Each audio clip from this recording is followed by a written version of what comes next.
What's up, y'all? Katie Girl here with my 2 cents on Donald Trump and his little comments about the NFL.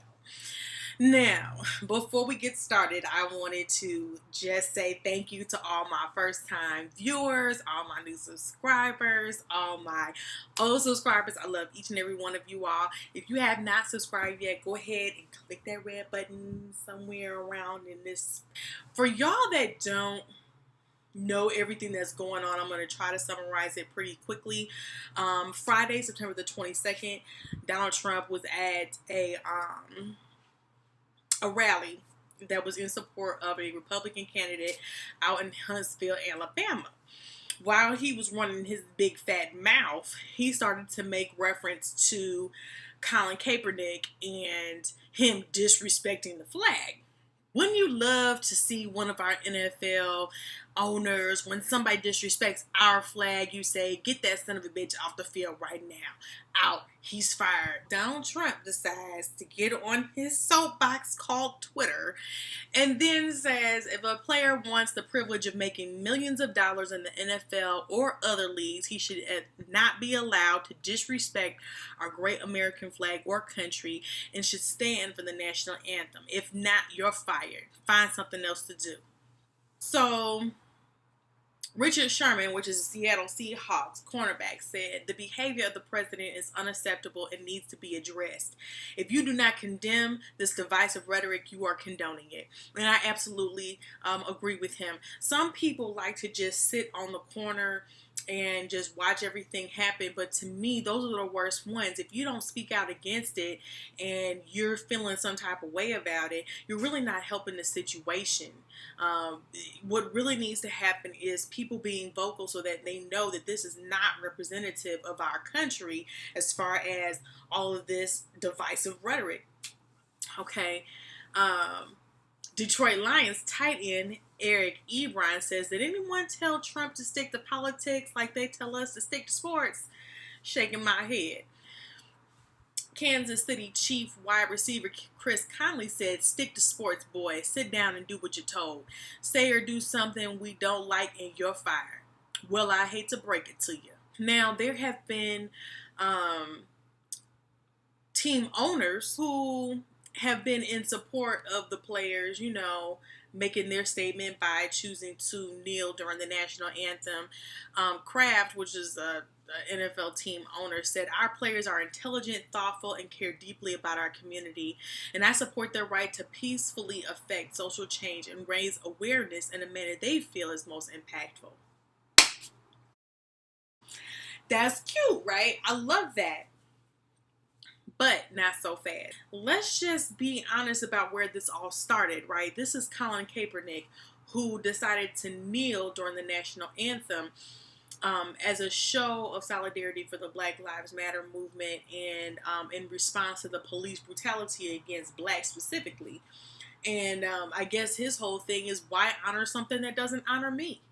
And it's not a show of disrespect because it's not like he's just running out in the field and grabbing the mic from whoever is singing the national anthem and, going off like Kanye West do at some of his concerts and stuff. That's not what's going on here. He is peacefully protesting. And it's funny how people have so much to say about peaceful protests, but then when people get tired of being ignored, then you want to act surprised as to why things turn violent. Okay. So a lot of NFL players were not happy about that, and that by Sunday it was just mayhem. At the Ravens Jaguar game, several players on both sides of the field knelt or locked arms or held hands, did something, touched and agreed in some way, shape, or form. Now, in the Steelers game, they ain't even come out during the national anthem. As a matter of fact, they were in the locker room chilling. And so you can see in this picture, their little side of the field is very empty compared to the other side. Now, some team owners wanted to stand up and make some kind of statement in support. But in the end of the day, I'm going to tell you right now, I think that's a bunch of shit. Because if y'all were so supportive of teammates and team, players, using their platform to affect social change. Why is it that Kaepernick cannot find a job to this day? Okay, now NASCAR, they came out in support of Trump, saying things, and I'll put it up on the screen right here.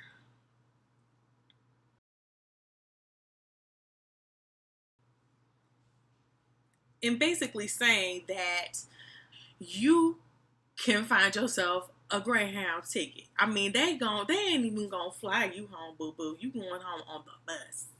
Okay? And it's funny how Donald Trump had very little to say about the people who were not peacefully protesting about that Confederate statue. And let's just be real, that the Confederacy is a treasonous group of people supported by a terrorist group, the first terrorist group in our country, called the KKK.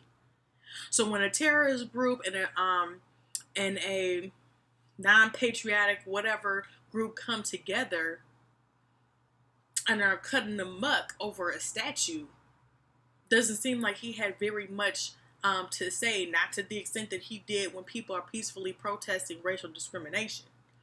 So whose side are you really on? And if you really want to talk about disrespecting what our country stands for, our country stands for the First Amendment. That is one of the most supreme rights that we have, distinct from other countries. And for you to say that people do not have that right, actually, you're disrespecting our country. You're disrespecting our flag. And as a matter of fact, if you learned your history, you would know that there are blacks that fought in the War of Independence and in the Civil War on both sides of the canon. And they are some of the most notable soldiers that played a pivotal role in the outcome of the wars that define where we are as a country today, as far as our independence and equal rights. So when you want to talk about what people died for and what our country stands for, it stands for equality. It stands for freedom of speech. Okay? And there were blacks who fought for those rights. And what they are trying to say is, why am I honoring something that does not honor me nor my forefathers? So if anybody is being disrespectful and should be suspended or fired, it would be you. Okay. That's just my 2 cents on the whole situation. So y'all tell me what y'all think in the comments below. If you haven't done so already, go ahead and click that subscribe button, y'all. Thank you so much, and until next time, love and blessings.